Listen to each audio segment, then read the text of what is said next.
बलांगीर जिले में बारंबार उद्धार होउछंती दादन श्रमिक। तेबे बलांगीर जिला को दादन प्रवण अंचल कुआ बेले थमिबार ना नेउनी दादन श्रमिक चालाण।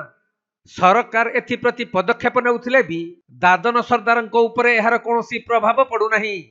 एपरिकी श्रमिक मानकु टंकार प्रलोभन देखाई दरकार पड़िले जोर जबरदस्त माड़ मारी श्रमिक मानकु चालाण करिवार प्रयास करुछंती सरदार माने, जहाकु नै बारंबार गणमाध्यम खबर प्रकाश पाउथिले भी एपरी घटना उपरे रोक लगा जाई पारुनाही।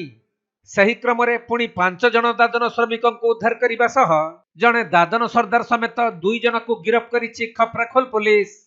मिलिथिबा सूचना अनुसार खप्राखोल पुलिस पेट्रोलिंग करुथबा समय रे एक आर्टिका गाड़ी को जांच करथिले।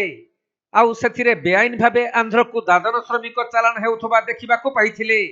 तेणु पुलिस 3 जन पुरुष और 2 जन महिला श्रमिक को उद्धार करी सेमानक ग्राम गोलामुंडा को पठाइथिबा जଣା पड़िछि। सेपटे एही घटना बाबद एक मामला रुजु करी गोलामुंडा ग्रामर दादन सरदार सहदेव बगर्ती और गाड़ी चालक कटापाली ग्रामर विष्णु साहू को गिरफ्त करी खप्राखोल पुलिस कोर्ट चालाण करिथिबा सूचना मिलिछि।